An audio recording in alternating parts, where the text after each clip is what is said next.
चलिए बच्चों, तो स्टार्ट करते हैं अपना मैक्रो इकोनॉमिक्स का सिलेबस। क्योंकि सो कॉल्ड इस सिलेबस में आपको समझने के साथ साथ रटन विद्या पे ध्यान थोड़ा ज्यादा देना पड़ेगा, ताकि आप आंसर अच्छे तरीके से लिख पाए। वैसे तो मेरे चैनल पे पूरे वीडियोस आपको मिलेंगे, पूरे सिलेबस के हैं, बट अगेन वो लास्ट ईयर के रिकॉर्डेड थे। Examples keep on changing with the type of students in the class to be interacted, तो इसलिए आपको ये ना फील होगी बासी खाना खाना पड़ रहा है। तो आप ऑन गोइंग क्लास में भी कुछ लिखना चाहे तो लिख सकते हैं, नोट्स मैं आपको बहुत जल्दी इसके प्रोवाइड कर दूंगा।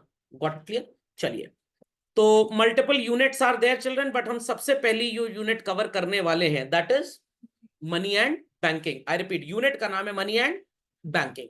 तो बच्चे कहेंगे सर पहले बैंक पढ़ा दीजिए फिर मनी पढ़ा दीजिए। तो ऑब्वियस सी बात है, अगर आपसे प्रश्न पूछा जाए कि पहले मुर्गी आई या अंडा आया, तो बच्चे बोलेंगे सर कोई भी आया, हमें कोई फर्क नहीं पड़ता है। नवरात्रि चालू होने वाली है, ना हम मुर्गी खाने वाले हैं ना अंडा खाने वाले हैं। तो भाई अनसॉल्व्ड मिस्ट्री है। बट बहुत सोचा जाए तो मेरे को तो यही लगता है पहले मुर्गी ही आई होगी, क्योंकि अंडा उसका आउटकम बोला गया है। समझ में आ गया? क्योंकि अंडे से चूजा निकलता है फिर मुर्गी बनती है। बट हो सकता है कुछ बायोलॉजिकल रिएक्शन हुए होंगे जिससे पहले मुर्गा बन गया। जैसे स्कूल में बच्चों को मुर्गा बनाया जाता है, बट वो अंडा तो देते नहीं है। समझ में आ गया? तो वैसे ही हम पहले मनी चैप्टर पढ़ेंगे और फिर बैंकिंग। तो अगर मैं आपसे पूछूं कि व्हाट इज मनी, तो आप कहेंगे सर बहुत सिंपल है, अपना सपना मनी मनी। नहीं, ऐसा नहीं है बच्चों। तो हम मनी की एक छोटी सी डेफिनेशन यहां पे लिखते हैं, जिससे साबित करेंगे थोड़ी देर में कि what is actually money. And I want कि आप सब इस डेफिनेशन को अपनी कॉपी में जरूर लिखें बच्चों। बहुत मजेदार डेफिनेशन है और बहुत कुछ मैं आपको इस डेफिनेशन के थ्रू बताऊंगा। So definition is anything that is, कुछ पॉइंट्स है बच्चों। पहला point, generally acceptable as a medium of exchange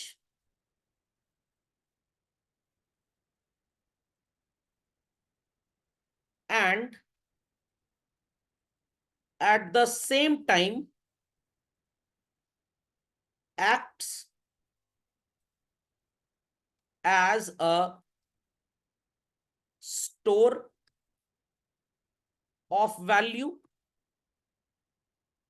as transfer of value। समझाने के लिए मैंने डेफिनेशन को थोड़ा सा डिविएट कर दिया अपने मायनों में। तो रियलिटी में simplest definition is anything that is generally acceptable as a medium of exchange and at the same time acts as a measure and store of value. तो यहाँ पे मेजर वर्ड जरा लिख लेते हैं। ट्रांसफर ऑफ वैल्यू मैंने जानबूझ के जोड़ दिया क्योंकि मॉडर्न सोसाइटी में है। तो as a measure of value children, as a store of value and as a transfer of value.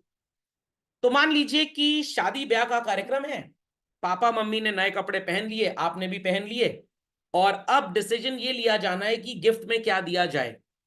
तो घर में 10 किलो आटा भी रखा हुआ है, 25 किलो चावल भी रखे हुए हैं और पैसे भी रखे हुए हैं। तो पुराने जमाने में जब शादियां होती थी, बिकॉज मैक्सिमम सोसाइटी कहां पे रहती थी? गांव में रहती थी। तो मान लीजिए कि अगर मैं भी गांव में रह रहा हूं, आप भी गांव में रह रहे हैं, आपके घर में शादी है, तो बार्टर सिस्टम हुआ करता था उस जमाने में। क्योंकि आप कोई छोटे बच्चे नहीं है तो मेरे को बार्टर सिस्टम तो भी खैर मैं टेकअप करूंगा, पार्ट ऑफ द सिलेबस है। बट आपको वैसे पता है बार्टर सिस्टम होता क्या है। What it clear? तो कैसे एक्सचेंज चलता था दुनिया में बच्चों? हम आपको दे देते थे चावल और आपसे ले लेते थे बदले में सो कॉल्ड गेहूं। समझ में आ गया? तो यहाँ पे गुड्स फॉर गुड्स या गुड्स फॉर सर्विसेज होता था। बट क्योंकि हमने मनी स्टार्ट किया है, मनी का एवोल्यूशन कैसे हुआ, ये बड़ी चाइल्डिश बातें हैं, बट अभी सिलेबस का पार्ट है तो अभी पढ़ेंगे। बट पहले मैं डेफिनेशन से स्टार्ट करना चाहता हूं। तो अब अगर शादी में आपको जाना है, तो कन्वीनियंस के हिसाब से जवाब दीजिएगा मेरे को, ठीक है? 25 किलो चावल दे दिए जाएं गिफ्ट में, या 2100 रुपए शगुन लिफाफे में डाल के पैसे के फॉर्म में दे दिया जाए, व्हाट इज कन्वीनियंट? 2100 रुपए। तो सो कॉल्ड आपने अपना गिफ्ट किस चीज के थ्रू अपने जानने वाले रिलेटिव जिनके यहां शादी में जा रहे हैं उनको दिया बच्चों? कैश मनी के टर्म्स में। और आपको लग रहा है 2100 ही बहुत है, 1100 थोड़ा कम पड़ेगा, 5100 थोड़ा ज्यादा हो जाएगा, इतनी तो उनकी औकात भी नहीं जितना देने जा रहे हैं। तो आप लगभग इतने का खा पाएंगे, लपेट पाएंगे, तो MUX बराबर PX इतने में हो जाएगा। समझ में आ गया? बट मान लीजिए शादी ब्याह का कार्यक्रम होटल ताज में है, पूरे परिवार को बुलाया गया है, 15 लोग हैं आपके परिवार में, तो भी क्या आप 2100 ही देंगे? सर मन तो नहीं कर रहा इससे ज्यादा देने का, बट इज्जत बेइज्जती जैसी भी कोई चीज होती है सोसाइटी में, हम तो खा के चले आएंगे, फिर कितना सुनने को मिलेगा जब लिफाफा हमारा खुलेगा। कोई बात नहीं, बेशरम हो मेरी तरह तो झेल लेना। और नहीं तो भाई अगर आप 15-16 लोग जा रहे हैं, ताज में जा रहे हैं खाने, तो 11,000 से कम का शगुन तो नहीं बनता। पापा ने कहा रहने तो जाने की कोई जरूरत नहीं। समझ में आ गया? खैर वो सब बातें अलग हैं। अगर मैं आपसे बोलूं कि बच्चों आपको ढेर सारी वेल्थ अपनी रखनी है संभाल कर, तो ढेर सारे आप घोड़े खरीद लीजिए, ढेर सारी जमीनें खरीद लीजिए, या गोल्ड के बिस्किट या पैसा रख लीजिए। अगेन कन्वीनियंट क्या है? गोल्ड के बिस्किट या पैसा रखना कन्वीनियंट है। और अभी अभी मैंने आपको बताया कि शादी ब्याह का कार्यक्रम है, आप कुछ गिफ्ट देना चाहते हैं, तो किस टर्म्स में गिफ्ट दिया जाए तो ट्रांसपोर्टेशन या ट्रांसफर उसका इजी हो जाए? मनी के टर्म्स में या कमोडिटी के टर्म्स में? मनी के टर्म्स में। तो moral of the story is this, कि भाई मनी को लोग इसलिए यूज करने लग गए over other forms of exchange, जैसे बार्टर सिस्टम चलता है दुनिया में, बिकॉज मनी के थ्रू एक्सचेंज करना बहुत ही ज्यादा कन्वीनियंट है। समझ में आ गया? तो थोड़ा सा पीछे की सोसाइटी की तरफ जाते हैं, फिर वापस से मनी के ऊपर आएंगे, और मैं इस डेफिनेशन को थोड़ा सा एक्सपैंड करूंगा। लोग रेडी हैं मेरी बातों को समझने के लिए बच्चों? चलिए, तो let's understand the basic reason कि भाई पैसे की उत्पत्ति हुई कैसे। ईयर्स अगो, मतलब मैं सैकड़ों साल पहले की बात कर रहा हूं, 10-20 साल पहले नहीं, सैकड़ों साल पहले की बात। There used to be a person X and a person Y. X possessed rice and Y possessed what children? Wheat.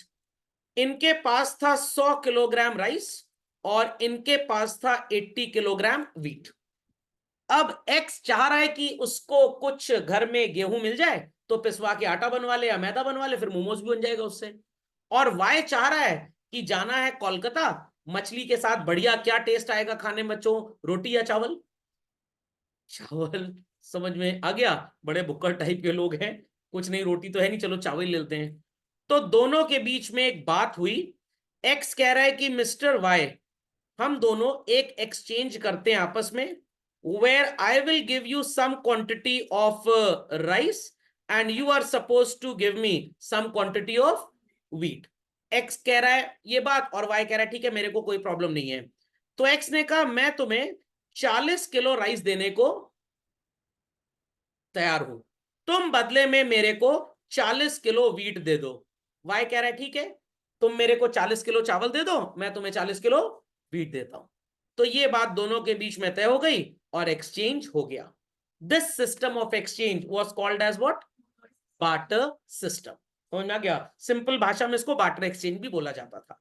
बहुत पुराने जमाने में ऐसी बातें चला करती थी, आज भी होता है। कैसे होता है? आपका दोस्त यार स्कूल में एमडीएच मसाले के छोले भटूरे लेके आया है और आप मोमोज लेके गए हैं, तो वो 6 भटूरे लेके आया था, थोड़ा हैवी ड्यूटी था। समझ में आ रही बात? आपने कहा तू मेरे को एक भटूरा दे दे, मैं बदले में तेरे को 5 मोमोज दे दूंगा। तो सर हम मोमोज कितने लेके गए थे? 40 पीस मोमोज आप लेके गए थे। तो इन दैट केस आपने मोमोज के बदले में क्या ले लिया बच्चों? भटूरा। ये भी एक तरह का बार्टर सिस्टम है।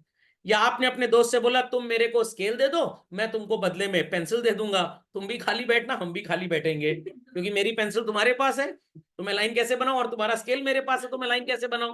What it? या एक्स्ट्रा पेंसिल थी आपके पास और उस दलिद्र के पास एक्स्ट्रा स्केल था, दलिद्र मतलब आपका दोस्त। समझ में आ गया? तो आपने एक्सचेंज कर लिया, दोनों का काम बन गया। This is also called as what? Barter system. आपने क्लास में कोई बदमाशी कर दी, टीचर ने बुलाया 2 कंटाप खींच के मार दिया आपको 2 थप्पड़, बार्टर सिस्टम ये भी होता है। समझ में आ गई बात? घर में मम्मी का महंगा कटलरी सेट तोड़ दिया, फिर मम्मी ने आपको तोड़ दिया, ये भी बार्टर सिस्टम। मतलब इकोनॉमिक्स से लेके साइकोलॉजी तक के सारे बार्टर सिस्टम मैंने बता डाले आपको। बट इस बार्टर सिस्टम में एक सबसे बड़ी प्रॉब्लम भी थी। क्या थी प्रॉब्लम? एक्स के पास है तो राइस, बट इसको चाहिए हरे मटर। क्या चाहिए बच्चों? Green peas. क्या चाहिए? Green peas. और वाई के पास तो व्हीट है, ग्रीन पीस तो है नहीं। तो क्या बच्चों एक्सचेंज संभव है, पॉसिबल है? नो। तो एक्सचेंज तभी हो पाएगा when I possess something you are ready to take and whatsoever you possess I am willing to take that। अगर ऐसा होगा तो बार्टर सिस्टम हो सकता है, वरना नहीं हो सकता। इतनी बात समझ में आ गई सबको? पक्का? तो सर अब क्या किया जाए? जेड को ढूंढ लिया, मतलब जेड को ढूंढ लिया, and Z possessed 90 kilogram of peace, और जेड को कोई प्रॉब्लम नहीं है, ये राइस वीट कुछ भी एक्सचेंज कर लेगा। तो अब एक्सचेंज कैसे होगा, ध्यान से बातों को जरा सुनिएगा। एक्स किसके पास जाएगा बच्चों? जेड के पास, और क्या दे देगा इसको? जो इसके पास है, दैट इज वीट, और इससे क्या ले लेगा बच्चों? Very good. एक्स इसको क्या देगा? राइस, और इससे क्या ले लेगा? वीट। इनके बीच का एक्सचेंज हो गया, इसको पीस मिल गए। बट जेड कह रहा है भाई मेरा तुम्हारा एक्सचेंज तो होना ही नहीं था, क्लास में एग्जाम्पल तो एक्स और वाई का लिया जा रहा है। तो यहां पे एक्स कह रहा है मेरा काम बनता भाड़ में जाए जनता, मेरे को कोई प्रॉब्लम नहीं है, बट सॉरी टू से हमारा ये एक्सचेंज था ही नहीं। एक्स को क्या चाहिए था बच्चों? पीस चाहिए था, और वो किसके पास है? जेड के पास। समझ में आ गया? एंड एक्स क्या पोजेस कर रहा है अपने पास? राइस, और जेड को वो राइस दे देगा तो एक्सचेंज हो जाएगा। बट ये एक्सचेंज इस तरह का चाहते नहीं है।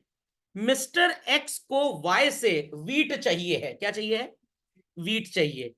तो अब एक्सचेंज एक्स और वाई के बीच में हुआ। बट अगर पीस चाहिए तो एक्सचेंज किसके बीच में होगा? एक्स और जेड के बीच में। अब कहानी को थोड़ा सा चेंज करते हैं, और कहानी चेंज होके थोड़ी सी प्रॉब्लमैटिक बनाते हैं, तब आपको बात पूरी तरह से समझ में आ जाएगी। आई होप सो सबने मनी की डेफिनेशन लिख ली है बच्चों। अगर अभी भी ना लिखी हो तो प्लीज इसको लिख लें, ये डेफिनेशन बहुत ज्यादा काम आने वाली है आपको। चलिए बच्चों, सो फिर से बताइए चिल्ड्रन, व्हाट एक्स पोजेस्ड, क्या था इसके पास? Rice, very good. और वाई के पास क्या था बच्चों? वीट। एक्स को क्या चाहिए? पीस। किसके पास है ये पीस? जेड के पास। बट जेड कह रहा है मिस्टर एक्स मैं तुम्हें पीस दे दूंगा, कोई प्रॉब्लम नहीं है, बट बदले में मेरे को क्या चाहिए? वीट चाहिए। क्या चाहिए? वीट चाहिए। तो अब मिस्टर एक्स वॉन्ट्स व्हाट बच्चों? पीस। बट जेड को क्या चाहिए बच्चों? वीट चाहिए। क्या एक्स और जेड का एक्सचेंज पॉसिबल है? नो, नहीं पॉसिबल। क्यों नहीं पॉसिबल? वही जो मैंने प्रॉब्लम बताई, what I possess you should be willing to take, and what you possess I should be willing to take that. तो भाई एक्स और जेड का एक्सचेंज पॉसिबल नहीं हो सकता। तो इसमें एक ज्ञान मैं आपको देता हूं। मिस्टर एक्स किसके पास जाएंगे बच्चों? जेड के पास, और इन्हें क्या दे देंगे? राइस। और जेड से क्या ले लेंगे? पीस। अब जेड के पास क्या प्लस हो गया? राइस। और एक्स के पास क्या प्लस हो गया? पीस। बट भैया जेड को तो राइस चाहिए ही नहीं, इसको क्या चाहिए? वीट चाहिए। तो what mister Z will do now, ये अपना राइस किसको दे देगा? वाई को, और वाई से क्या ले लेगा? वीट ले लेगा। एक फर्जी ट्रांजैक्शन बीच में आ गया सबकी वांट्स को सेटिस्फाई करने के लिए। तो मेरे को अमेजोन से घड़ी खरीदनी है, बट अमेजोन कह रहा है कैश ऑन डिलीवरी हम देंगे ही नहीं। समझ में आ गया? और मेरे बैंक अकाउंट में पैसा नहीं है। तो मैं एक काम करता हूं, आपके एड्रेस पे घड़ी मंगवा लेता हूं, आप अमेजोन को पे कर दीजिएगा, मैं आपको कैश दे दूंगा। तो सर ये तो वही हुआ, खाए पिए कुछ नहीं, गिलास तोड़े 12 आना। तो आपने अपने अकाउंट से पेमेंट कर दिया और मेरे से कैश ले लिया, मेरे को अमेजोन से घड़ी खरीदने का मौका मिल गया, अमेजोन ने मेरे को बेचा। तो आपका और मेरा, या आपका और अमेजोन का जो ट्रांजैक्शन हो रहा है वो एकदम फालतू का ट्रांजैक्शन था। तो इसी तरह यहां पे भी फालतू के ट्रांजैक्शन होंगे अगर हमारी और आपकी चाहत मिलेगी नहीं। तो in that case these were the biggest problems of the system called as barter system. तो दो समस्याएं समझ में आ गई। तो एक समस्या, जो चीज मेरे पास है आप लेने को तैयार हो, और जो आपके पास है वो मैं लेने को तैयार हूं। अगर ऐसा नहीं है बट तीसरी पार्टी के पास वो सामान है, तो हम दोनों के ट्रांजैक्शन को करने के लिए एक ट्रांजैक्शन बीच में फालतू का आपको करना पड़ेगा, जिससे हमारी cost of doing the transaction will go up. Logic समझ में आ गया? बार्टर सिस्टम की प्रॉब्लम चल रही। दूसरी प्रॉब्लम, अब मिस्टर वाई के पास क्या है बच्चों? हॉर्स। और मिस्टर एक्स के पास क्या है? राइस। मिस्टर एक्स कह रहा है वाई को तुम मेरे से चावल ले लो और मेरे को घोड़ा दे दो।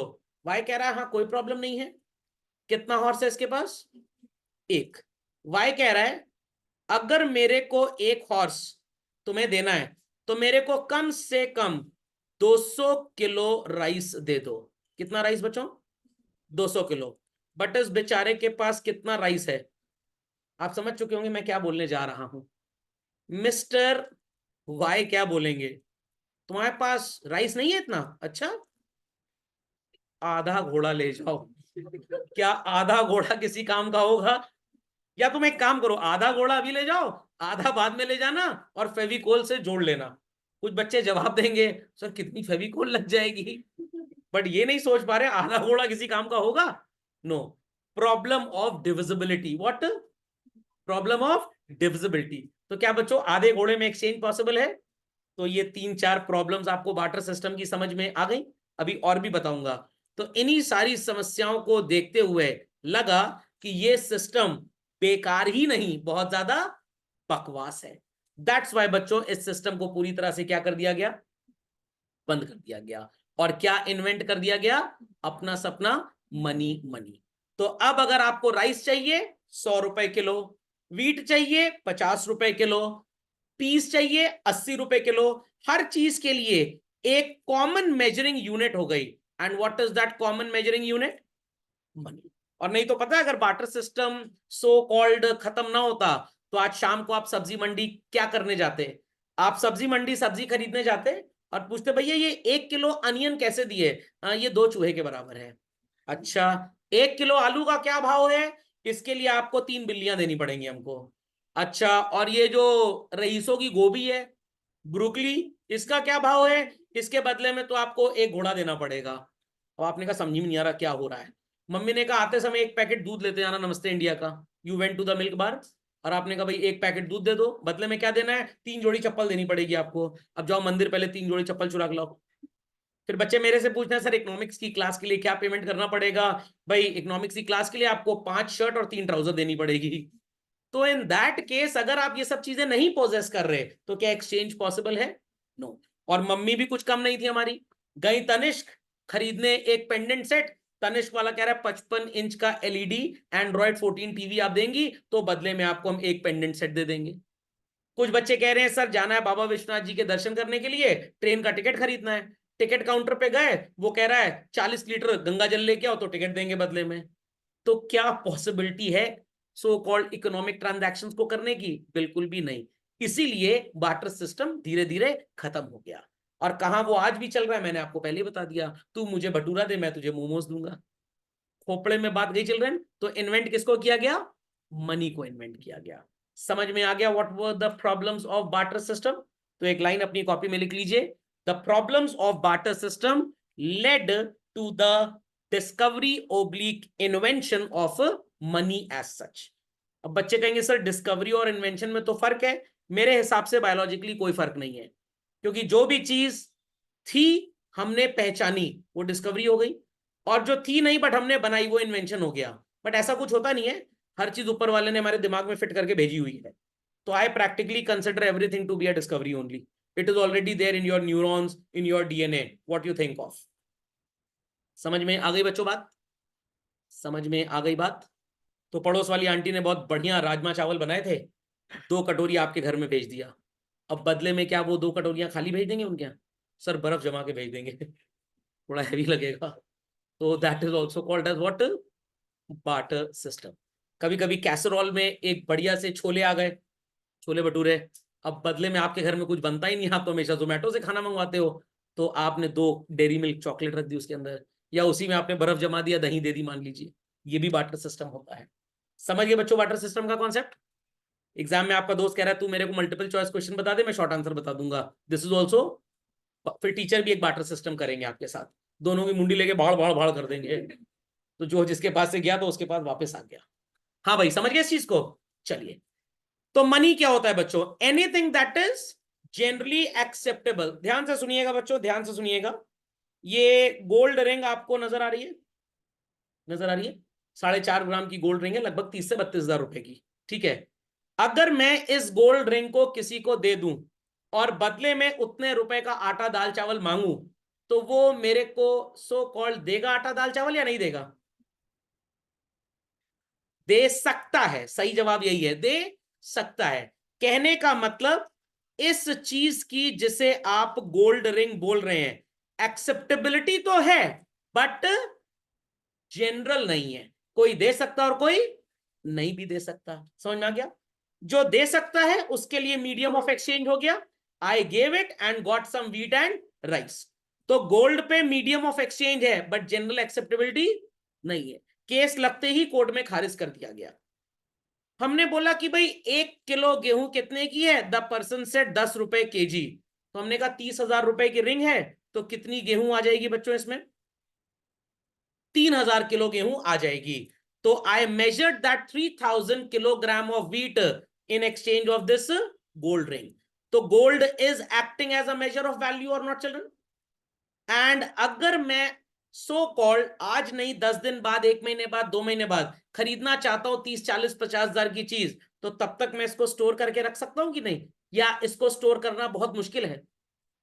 रख सकते हैं। बट आपके पास एक काऊ है और उसकी वैल्यू आज की तारीख में 36,000 है, बट क्या आप इसको स्टोर कर सकते हैं? तो साबित हो गया gold can be money but cow can never be money.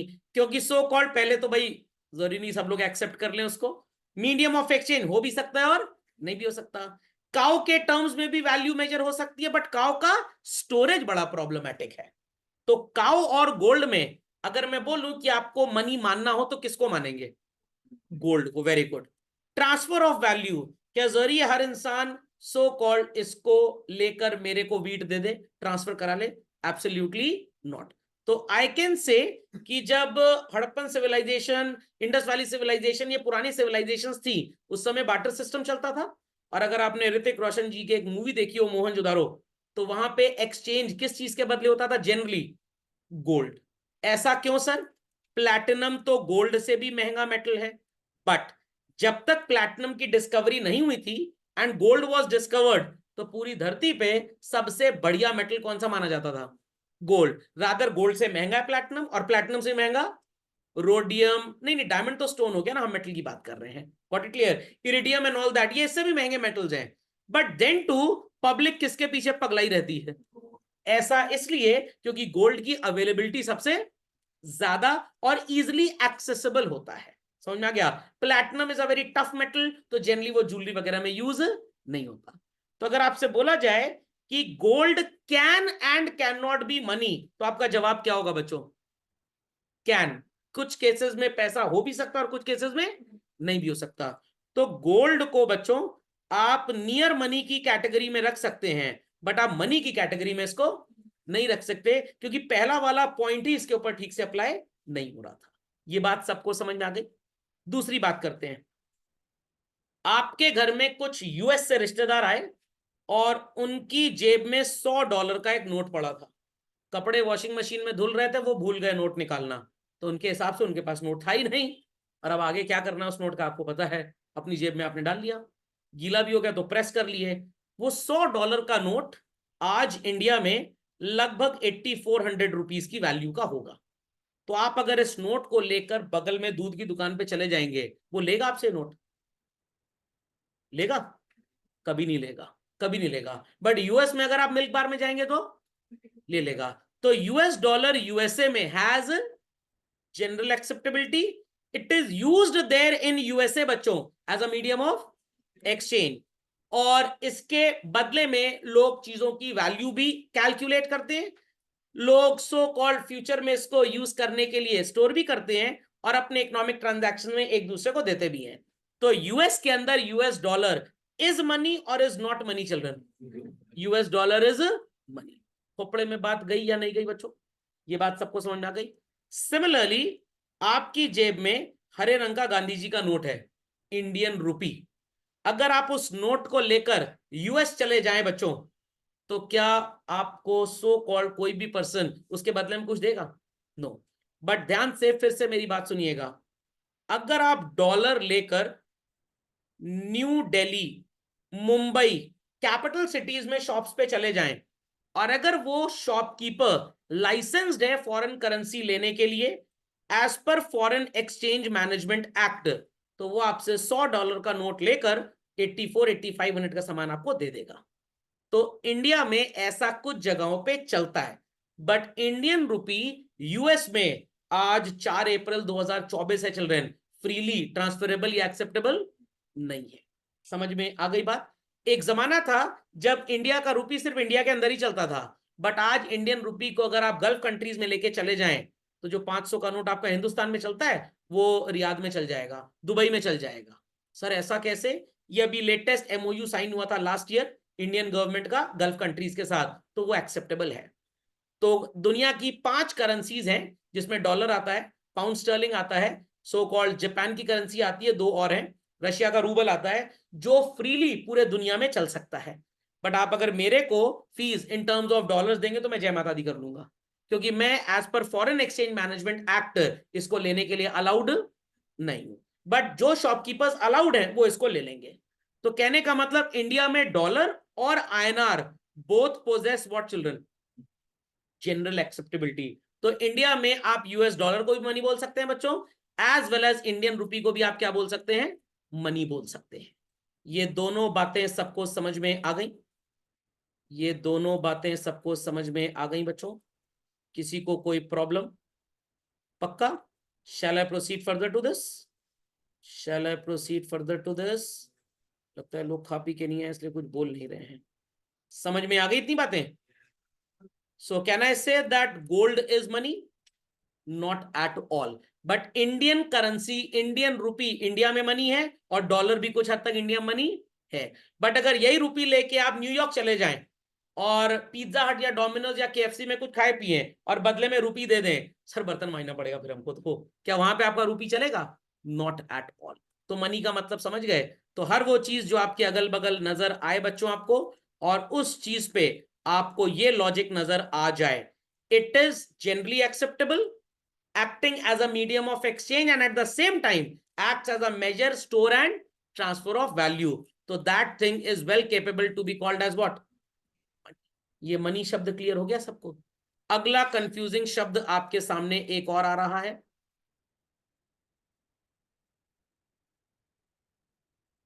इतना सन्नाटा क्यों है भाई? मनी एंड, अब सर इसमें क्या डिफरेंस है? बहुत डिफरेंस है। मैंने गोल्ड रिंग की बात की थी, अब मान लीजिए सिल्वर रिंग की बात कर रहा हूं। अगर ये रिंग 500 रुपए की है और मैंने आपसे 500 रुपए का पिज्जा खरीदा और मेरे पास पैसे वैसे नहीं है, तो आप कहेंगे अच्छा लाइए दे ही दीजिए।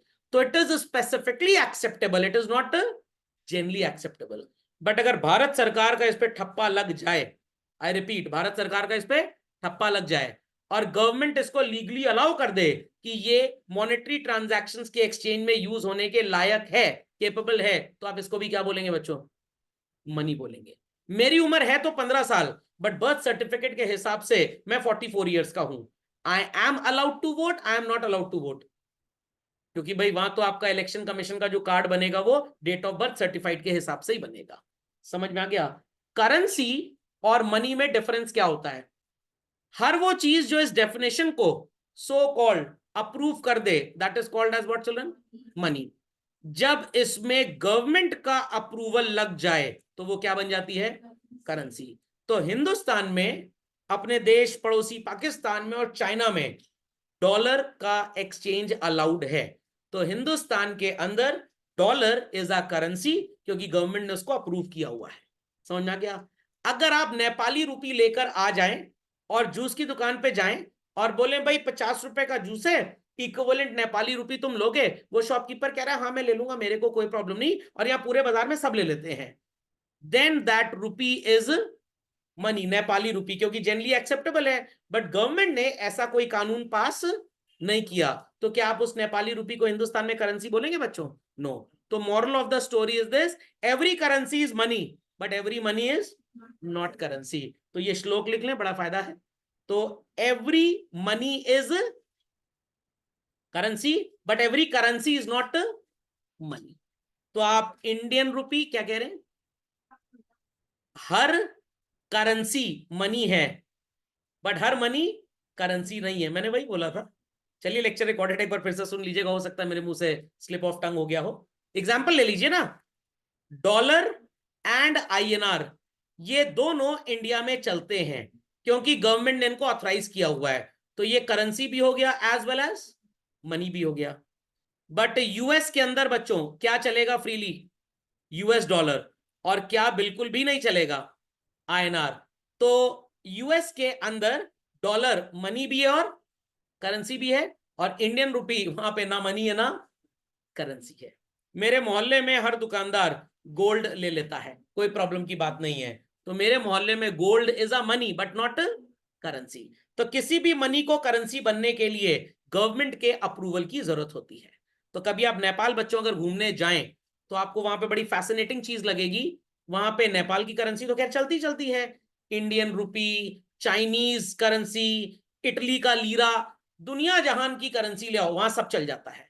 तो नेपाल में every countries currency is money, but Nepali rupee Nepal के बाहर किसी देश में नहीं चलता है। तो अगर कोई नेपाल से आए 1 लाख नेपाली रुपी लेकर, तो पहले उसको इंडिया में कन्वर्ट कराना पड़ेगा आईएनआर में, इंडियन रुपीज में। अगर कोई नेपाली इंसान इटली जाता है बच्चों, तो उसको नेपाली रुपी को कन्वर्ट कराना पड़ेगा लीरा में, उनकी करेंसी लीरा होती है। जापान अगर जाएगा तो कन्वर्ट कराना पड़ेगा येन में, तब जाके वो चलेगा। समझ में आ गई बात? तो यू कैन से कि नेपाल में हर देश की करेंसी, सॉरी हर देश का पैसा, money is also called as currency there. तो प्राइमरली मनी बना था, गवर्नमेंट का ठप्पा लग गया तो क्या हो गई? करेंसी हो गई। कुछ लोग मेरे को आज भी फोन करते रहते हैं और पूछते रहते हैं वो पुरानी वाली नोट कहां चलेगी। मैंने कहा पुराने जमाने में पुरानी वाली नोट जानते हैं बच्चों? पिंकी आंटी वाली नोट 2000 रुपए की, गवर्नमेंट ने कहा है कि बैंक में लाके बदल लो। मतलब डिमोनेटाइजेशन एक बार पहले बड़ा वाला हुआ था 2016 में, सारी लेडीज के पैसे निकल आए।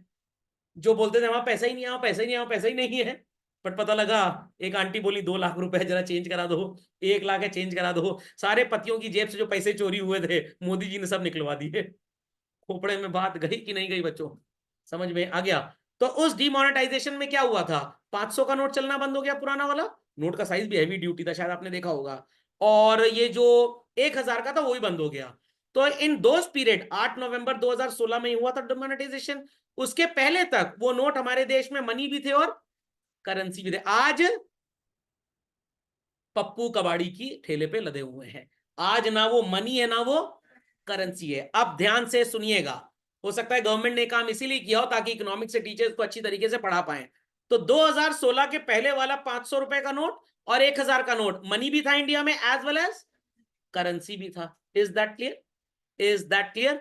यूएस में मान लीजिए वो चलता था, मान लीजिए, तो यूएस में वो मनी था बट करेंसी नहीं था, क्योंकि यूएस गवर्नमेंट ने बोला कि इसको चला लो, बट हम इसको अप्रूवल इसलिए नहीं देते कि हमारा है, क्योंकि है तो इंडियन गवर्नमेंट का।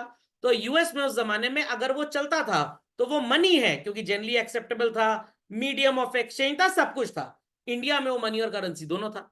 मोदी जी आए और बोले अपने डायलॉग में, जो मेरे सीख के गए थे, मित्रों मिल लीजिए जाके अपने पितरों को। तो डिमोनेटाइजेशन में वो 500 का और 1000 का नोट बंद हो गया। तो आज की तारीख में बच्चों ना वो मनी है ना वो करेंसी है। समझ में आ गया? बट ये जो पिंक कलर का 2000 रुपए का नोट लेके आए थे, अब पिंक कलर का है तो भाई पिंक से ही लिखना पड़ेगा ना। चलिए पिंक कलर का नोट पिंक से लिखा जाए। चलो भाई, हाँ 2000 का पिंक कलर का नोट। तो गवर्नमेंट ने बोला कि भाई इस नोट को एक पर्टिकुलर टाइम ड्यूरेशन तक ही आप एक्सचेंज कर सकते हो एक दूसरे से, उसके बाद सिर्फ ये बैंक में जमा होगा, लोग आपस में एक्सचेंज करेंगे बिल्कुल भी नहीं। तो आज अगर आप मेरे को 2000 का नोट लाके दे दें और मैं सो कॉल्ड इसको सब्जी वाले को दूं, कहेगा भैया हम नहीं लेंगे इसको, बट मैंने तो आपसे ले लिया। तो ये मिनी डिमोनेटाइजेशन हुआ। तो what I will do now, मैं इस नोट को लेके कहां जाऊंगा? बैंक में। मैं बैंक में जमा कर दूंगा और उनसे कहूंगा मेरे को बदले में 500 का नोट दे दो। तो that is still what children? Currency. आज भी वो करेंसी है बट वो आज मनी नहीं है। समझ में आ गया क्यों नहीं है? It is not having general acceptability. तो जब बच्चों उसमें जनरल एक्सेप्टेबिलिटी नहीं है तो मीडियम ऑफ एक्सचेंज भी नहीं है। समझ में आ गया? Major of value, store of value तो कुछ है ही नहीं। तो बात समझ में आ गई? तो बहुत पुराने वाले 500 और 1000 के नोट आज ना मनी है ना करेंसी, बट 2000 का जो पिंक वाला नोट है वो करेंसी है। बैंक में जाओ जमा कर दो, बैंक आपके अकाउंट में उतना चढ़ा देगा, बट आपसे आधार नंबर और पैन मांगा जाएगा, क्योंकि आपने ढेर सारे नोट अगर जमा कराए तो आपसे पूछा जाएगा आए कहां से। और उसके बाद अगर आपने सही जवाब दिया तो वेल एंड गुड, गलत जवाब दिया पैसा भी जाएगा आप भी जाएंगे, मेड फॉर ईच अदर, दोनों जाएंगे। पैसा सरकार के पास, आप जेल में। अंडरस्टैंडिंग और नॉट? तो presently it is not money but still it is currency. समझ गए बच्चों मनी और करेंसी का डिफरेंस? कुछ लोग बोलेंगे सर आपने बहुत ज्यादा पका दिया, इतना तो सिलेबस में भी नहीं लिखा हुआ है। बिल्कुल नहीं लिखा हुआ है, बट कल को जब आपका इंटरव्यूज वगैरह देंगे तो वहां से आपसे सब बातें पूछी जाती है, मनी और करेंसी में क्या डिफरेंस होता है बताओ। आपसे हो सकता है आपके एग्जाम में पूछ लिया जाए 2000 rupee notes which are not used in the society for general exchange purpose but it can be given to bank is what? चार ऑप्शन दे देंगे आपको, money, currency, paper note, none of these. तो आपका आंसर होगा currency है वो but money नहीं है। कुछ बच्चे नन ऑफ दीज लिख देंगे because they didn't study anything in the syllabus. समझ में आ गई बच्चों यहां तक की बातें सबको? चलिए अगली कहानी और मजेदार होने वाली है, मनी के टाइप्स से रिलेटेड है चिल्ड्रन। और आपने काफी सुना होगा डिजिटल मनी के बारे में, सुना होगा समथिंग कॉल्ड एज ई रूपी। अब सर ये ई रूपी क्या होता है? जब देखा गया कि भाई कॉइन वगैरह संभालना बड़ा मुश्किल होता जा रहा है, नोट वगैरह की लाइफ बड़ी कम होती है, तो गवर्नमेंट ने क्या इन्वेंट कर दिया? Plastic money. प्लास्टिक का नोट कुछ देशों में चलता है, बट हमारे यहां plastic money is actually debit card and credit card. समझ में आ गई बात? प्लास्टिक मनी के बाद सोचा गया कि भाई इसमें भी थोड़ा प्रॉब्लम है, ऐसा मनी लाएं जो मनी तो हो बट कागज के फॉर्म में ना हो। क्यों? वो पड़ोस वाले थे ना अपने, वो डुप्लीकेट छाप देते थे। तो कॉन्सेप्ट आ गया इंडिया में what is called as digital money का। अब डिजिटल मनी क्या होता है? डिजिटल मनी के कुछ मल्टीपल फॉर्म्स होते हैं चिल्ड्रन। रिसेंटली आरबीआई ने बड़ा काम किया इसके ऊपर, और एक नए तरीके का मनी अपने देश में आजकल चल रहा है, क्या बोलते हैं इसको? ई रूपी। ई रूपी बच्चों डिफरेंट होता है और डिजिटल मनी डिफरेंट होता है, दोनों में फर्क होता है। तो मेरे अकाउंट में अगर 10,000 रुपए पड़ा है और मैं आपको गूगल पे करता हूं तो पैसा आपके अकाउंट में चला जाता है, that is known as digital money. That is known as digital money. Where as ये ई रूपी नहीं है। सर ई रूपी फिर क्या होता है? मान लीजिए ये डिब्बा मेरा अकाउंट है और यहां पे कितना पैसा पड़ा हुआ है? 10,000, ठीक है। और ये जो डिब्बा है ये आपका अकाउंट है, समझ में आ गया? और यहां पे कितना पैसा पड़ा हुआ है? 2,000। अब मैंने आपको गूगल पे कर दिया 500 रुपए। कितना पैसा गूगल पे किया चलना आपको मैंने? 500। तो मेरे अकाउंट का बैलेंस कितना बचेगा? 9,500। और आपके अकाउंट में बैलेंस कितना हो जाएगा? 2,500। Your balance will go up and my balance will come down. बीच में एजेंसी कौन सी इन्वॉल्व हो रही थी जो पैसे का लेन देन करा रही थी चिल्ड्रन? कौन सी एजेंसी इन्वॉल्व हो रही थी? गूगल। अभी रिसेंटली यूक्रेन और रशिया की लड़ाई चल रही थी, थोड़ी कम हो गई है, मैंने फोन कर दिया था, गर्मी बहुत बढ़ रही है, बम पटाखे ना फटाओ। तो रशिया को प्रॉब्लम क्या है आप सुन के हंसेंगे। They didn't had their own monetary exchange systems in digital forms, और वो यूज किया करते थे वीजा, मास्टर कार्ड, इन सब की सर्विसेज को। क्योंकि ये यूएस की कंपनीज हैं और अमेरिका यूक्रेन की साइड था, तो उन्होंने बोला बटन बंद कर दो इनका नालायकों का। तो ऑटोमेटिकली वीजा ने और मास्टर कार्ड ने वहां सर्विसेज देनी बंद कर दी। तो जो हमारे रशिया के वो पुदीना और धनिया, क्या नाम है उनके प्रेसिडेंट का? हाँ वही पुट्टी पुटीन जो है, पेंट करने में काम आता है हमारे घर में। दे कॉन्टेक्टेड मी कि सर क्या करें हम। मैंने कहा मैंने मोदी जी को बोल दिया बिल्कुल परेशान मत होइए, वो आपकी हेल्प करेंगे। तो जो हमारा रुपे कार्ड है ना बच्चों इंडिया में, which is handled by national payment corporation of India, मेरा फाइनेंशियल लिटरेसी का वीडियो देख लीजिएगा, इसके ऊपर बना हुआ है। तो मोदी जी ने कहा कि भाई ये एजेंसी आपकी हेल्प कर देगी। मतलब आप पड़ोसी घर से पानी भर के लाते थे सवेरे 10 बाल्टी, शाम को 25 बाल्टी, और वो पड़ोसी मेरा दोस्त था और आपने मेरा होमवर्क किया नहीं, मैंने पड़ोसी को बोला पानी ना देना इनको। अब पानी कहां से मिलेगा हमको? बगल वाला पड़ोसी आपका दोस्त था, आप उससे पानी लाने लग गए। तो हमारा रुपे एनपीसीआई रशिया में पेमेंट्स को हेल्प करने लग गया। सैटेलाइट ट्रैकिंग सिस्टम जो रशिया यूज करता था, that was also owned by US companies. इनकी सैटेलाइट ट्रैकिंग भी बंद हो गई। ये बेचारे मिसाइल के लिए भी गूगल मैप इस्तेमाल कर रहे थे। ये सत्यता है, यूट्यूब पे देख लीजिएगा, गूगल पे सब आपको लिखा हुआ मिलेगा। तो हमारे देश में ये सोचा गया कि ये जो पेमेंट हो रहा है अल्टीमेटली किसके थ्रू हो रहा है? गूगल के through. Google is an American company. अगर कल को हमारे अमेरिका के साथ रिश्ते खराब हो गए तो क्या गूगल हमको अपनी सेवाएं देगा? नो। तो इट इज बेटर कि हम अपना पेमेंट सिस्टम खुद डेवलप करें। तो हमने एनपीसीआई डेवलप किया और पेमेंट सिस्टम डेवलप किया कि हम गूगल पे को कम यूज करेंगे और ई रूपी को ज्यादा यूज करेंगे। तो आरबीआई ने सीबीडीसी बना दिया, सेंट्रल बैंक डिजिटल करेंसी। ये एक तरह का हमारा प्राइवेट गूगल पे है, आई रिपीट, एक तरह का हमारा प्राइवेट गूगल पे है। बट इसमें एक बहुत चालाकी गवर्नमेंट ने की, जो लोगों को शायद 2-3 साल बाद समझ में आएगी। ध्यान से सुनिएगा वो चालाकी क्या थी बच्चों। अगर मेरे अकाउंट में 1 अप्रैल 2024 को 10,000 रुपए रखा है और मैंने 500 रुपए 15 अप्रैल को आपके अकाउंट में ट्रांसफर किए, तो 15 दिन तक मेरे को 10,000 रुपए के बैलेंस पे बैंक इंटरेस्ट देगा। सुनाई पड़ी ये बात? गवर्नमेंट कह रही है गूगल कल को प्रॉब्लम क्रिएट कर सकता है। हमने अपना डिजिटल मनी बना लिया है, जिसको हम सीबीडीसी बोलेंगे, और जिसका नाम लोकल लैंग्वेज में क्या होगा? ई रूपी। हर बैंक को बोला गया कि आप अपना एक एप्लीकेशन डेवलप करिए। कैनरा बैंक ने भी किया, एसबीआई ने किया, सबने किया। और अब आपका बन गया एक डिजिटल वॉलेट। क्या बन गया बच्चों? Digital wallet. ध्यान से सुनिएगा, बहुत ध्यान से सुनिएगा। ये मेरा बैंक अकाउंट है और ये मेरा ई रूपी डिजिटल वॉलेट। ये आपका बैंक अकाउंट है, सॉरी,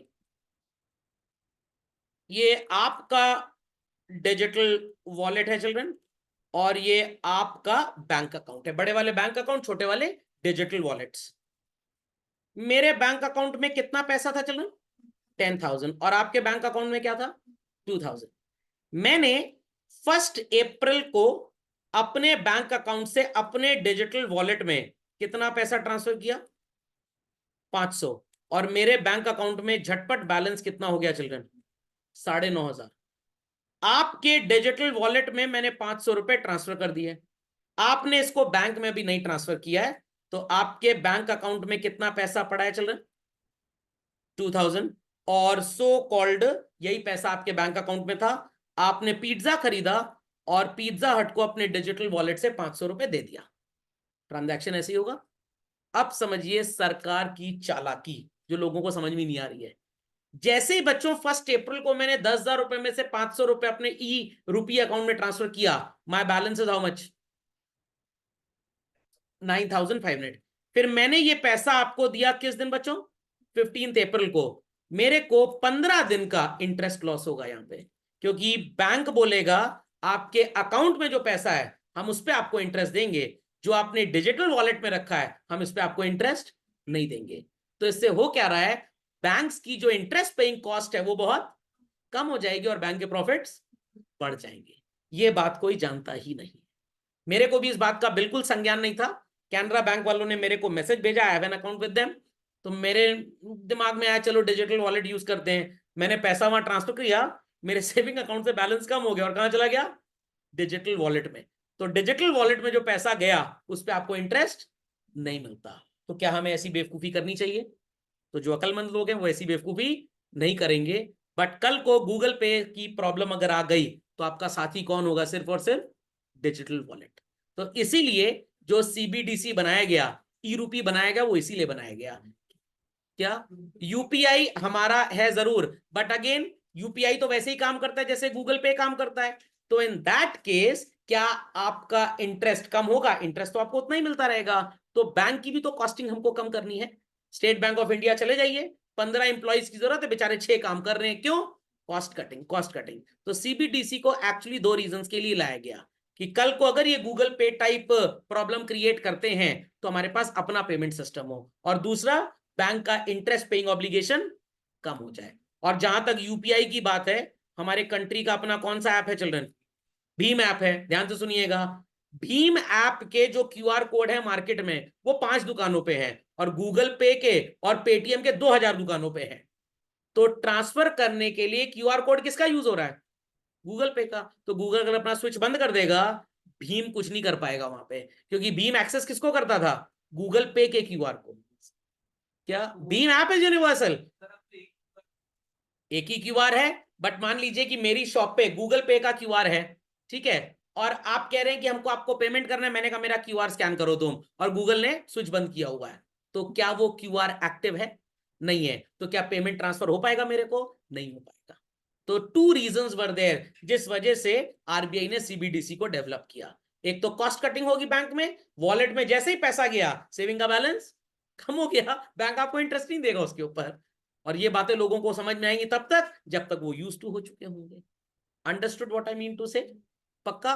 तो ये है मनी के नए नए कॉन्सेप्ट्स, होने चाहिए सिलेबस में, बट अभी बहुत ज्यादा इस पे एवोल्यूशन हुआ नहीं है, इसलिए अभी ये सिलेबस से बाहर रखे गए हैं। बट प्रोजेक्ट वगैरह आप इन सब टॉपिक्स पे ही बनाते हैं। तो समझ में आ गई भीम की कहानी। तो भीम एक्चुअली इंडिपेंडेंट नहीं है, Bhim is also dependent, but CBDC क्या है? डिपेंडेंट है। तो भीम ऐप क्या है पता है? दुकान मेरी है, शटर गूगल वालों का है। तो गूगल वाले अगर शटर लॉक करके चले गए, हम दुकान खोल नहीं पाएंगे। शटर ऊपर उठ गया और उसके बाद भी उन्होंने लॉक कर दिया तो हम बंद नहीं कर पाएंगे। तो भीम is dependent with Google, PhonePe, Paytm and all that, where CBDC जो है ये किसी के ऊपर डिपेंडेंट नहीं। फंडामेंटल इज अंडरस्टूड और नॉट? समझ में आ गया? आपने कार खरीद ली वॉक्सवैगन की, ऑटोमेटिक लॉक है उसके अंदर, अगर लॉक खराब हो गया तो क्या आप बाजार से लॉक लगवा सकते हैं? किसको कांटेक्ट करना पड़ेगा? वॉक्सवैगन को।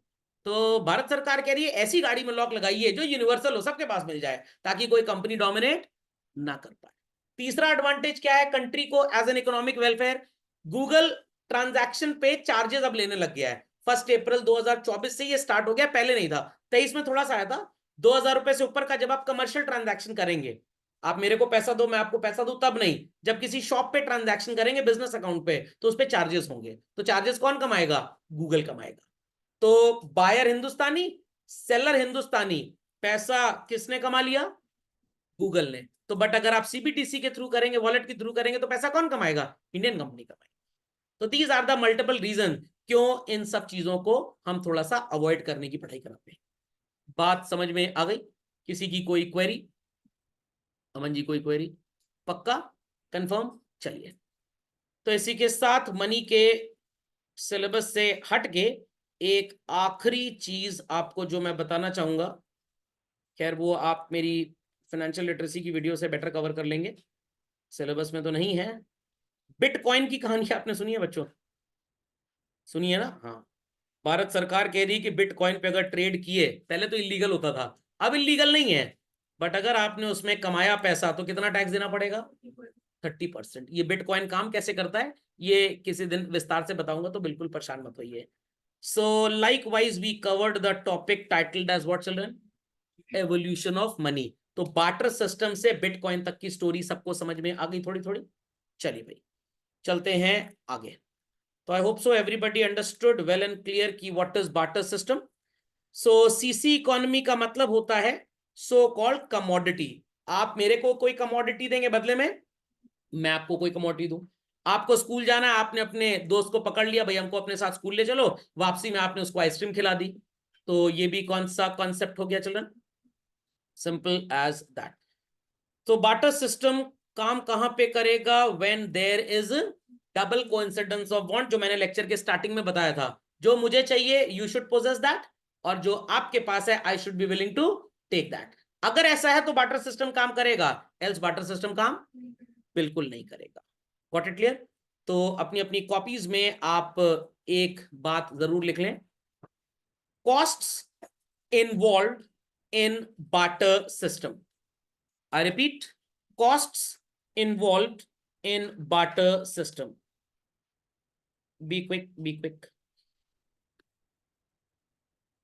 तो बच्चों सबसे पहली जो कॉस्ट आपको नजर आएगी दैट इज ट्रेडिंग कॉस्ट, और इस ट्रेडिंग कॉस्ट के दो बाइफरकेशन है। First is search cost. ये क्या होती है सर? वो टॉर्च खरीदने का पैसा? अरे नहीं भैया, जो आप समय लगाएंगे ऐसे इंसान को ढूंढने में जिसके पास वो कमोडिटी हो जो आपको चाहिए, और जो आपके पास है वो उसको लेने को तैयार हो। तो is it easy to find that person? No. So lot of efforts are required. खोपड़े में बात गई? तो इसीलिए मनी को इन्वेंट किया गया था। बस आप पॉइंट लिख लें, आगे आपको कुछ लिखने की जरूरत नहीं है। And second is called as children what? Opportunity cost.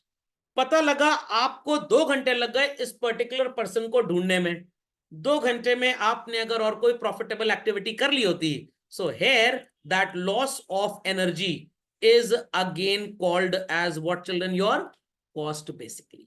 समझ में आ गया? तो बच्चे टीचर्स की शरण में क्यों आते हैं? क्योंकि जो कॉन्सेप्ट वो 20 घंटे में पढ़ेंगे, टीचर शायद इस चीज को 4 घंटे में पढ़ा देगा। इज दैट क्लियर और नॉट? कंफर्म? तो सर्चिंग कॉस्ट को बचाने के लिए आप उसी टाइम को कैसे ज्यादा यूजफुल बना सकते हैं, यूटिलिटी क्रिएट कर सकते हैं, बार्टर सिस्टम को इसीलिए हटा दिया गया चिल्ड्रन।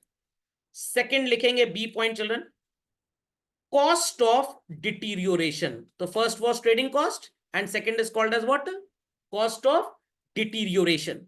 हॉर्स का एग्जांपल याद है सबको? हॉर्स का एग्जांपल याद है? वाई के पास कितने हॉर्स थे चिल्ड्रन? एक। और एक्स के पास राइस कितना था? 100 kg। वाई कह रहा है मैं हॉर्स दे दूंगा, कोई प्रॉब्लम नहीं है, बट मेरे को कम से कम 125 किलो राइस चाहिए। तो एक्स कह रहा है ठीक है 15 दिन वेट कर लो, मैं 25 किलो राइस का और जुगाड़ कर लेता हूं, फिर तुम्हारे पास आऊंगा। क्या गारंटी है 25 दिन तक घोड़ा जिंदा रहे? क्या गारंटी है कि 25 किलो जब तक राइस और आ नहीं जाता घोड़े की सेहत वैसी ही रहे? घोड़ा गधा भी बन सकता है। तो that is called as deterioration cost. What? Second point, क्या जरूरी है जब तक 25 किलो राइस का इंतजाम किया जाए ये 100 किलो राइस में कीड़ा ना लगे? ये सब चीजें नहीं हो सकती हैं। तो इन सारी डीमेरिट्स को सोचते हुए ही हमने बार्टर सिस्टम को क्या कर दिया चिल्ड्रन? एंड कर दिया। समझ में आ गया? एंड वेट करने में आपको जो डिससैटिस्फैक्शन होगा ये भी आपका बार्टर सिस्टम कवर अप नहीं कर पाएगा। So people understood the problems in barter system. Points लिख लिए लोगों ने? Cost of deterioration written everybody? चलिए, तो बस लिमिटेशंस की आप हेडिंग लिखेंगे बिकॉज मैंने कंटेंट आपको समझा दिया है। Everybody is supposed to put the heading limitations of barter system. पहला limitation, lack of double coincidence of bonds.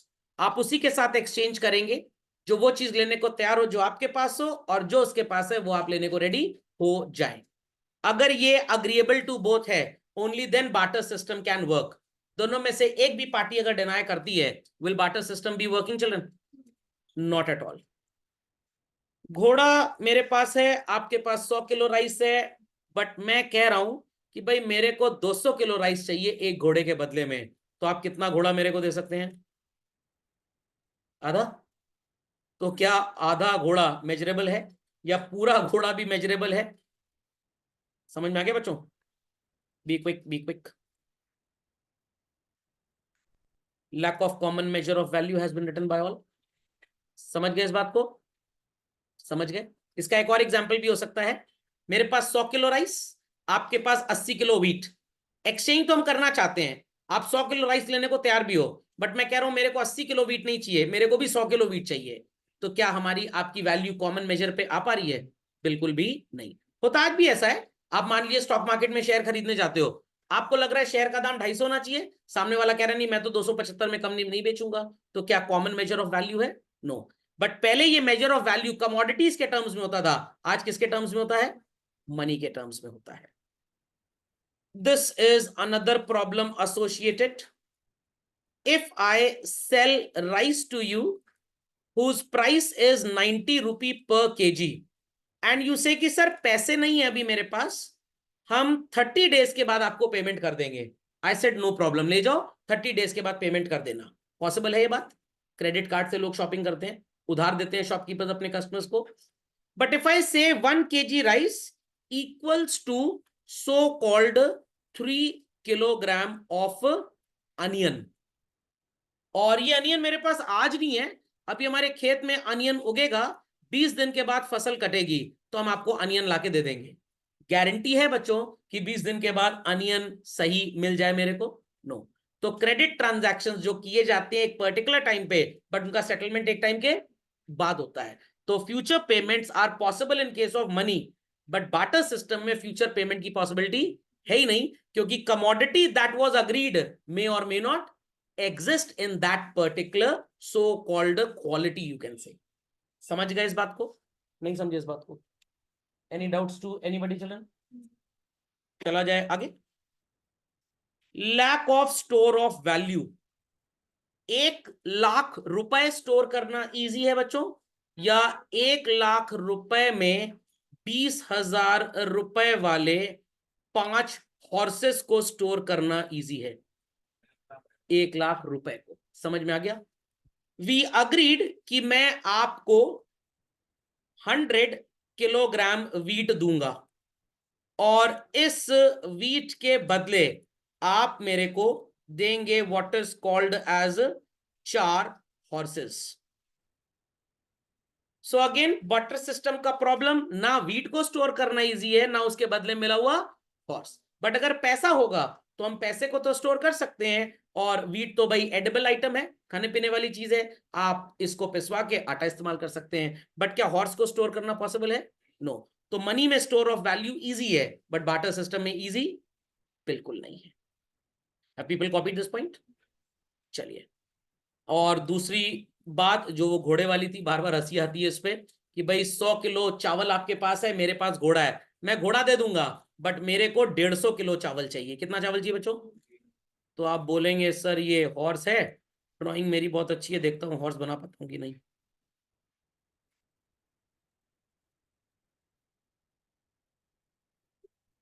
हाँ, हॉर्स तो बहुत बढ़िया बन गया, उम्मीद नहीं थी कि ऐसा हॉर्स बनेगा। तो आप कहेंगे सर एक काम करिए, 3/4 घोड़ा दे दीजिए। तो क्या 3/4 घोड़ा किसी काम का होगा? तो 3/4 हॉर्स आप रख लें और 1/4 मैं रख लेता हूं। तो प्रॉब्लम ऑफ डिविजिबिलिटी। बट 500 रुपए का नोट है, 350 रुपए का चावल आपने खरीदा, नोट को काट देंगे? नो, छोटी करेंसीज में वो डिवाइड हो जाएगा। तो इसीलिए छोटे डिनोमिनेशन के करेंसी नोट्स और कॉइन्स रखे जाते हैं, ताकि डिविजिबिलिटी का प्रॉब्लम ना हो। और जब से ये गूगल पे आ चुका है, तब से तो डिविजिबिलिटी का प्रॉब्लम और ही खत्म हो चुका है। और तब से एक बिजनेस को और नुकसान हुआ है, वो जो टॉफी वगैरह बाद में मिलती थी, दैट बिजनेस। Done children? लिख दिया सबने? चलिए, तो अगले लेक्चर में मैं आपको पहले टाइप्स ऑफ मनी पढ़ाऊंगा बच्चों, and then we'll come down to functions of money. ठीक? तो वीडियो अपलोड हो जाएगा, थोड़ा लाइक वाइक कर दीजिएगा।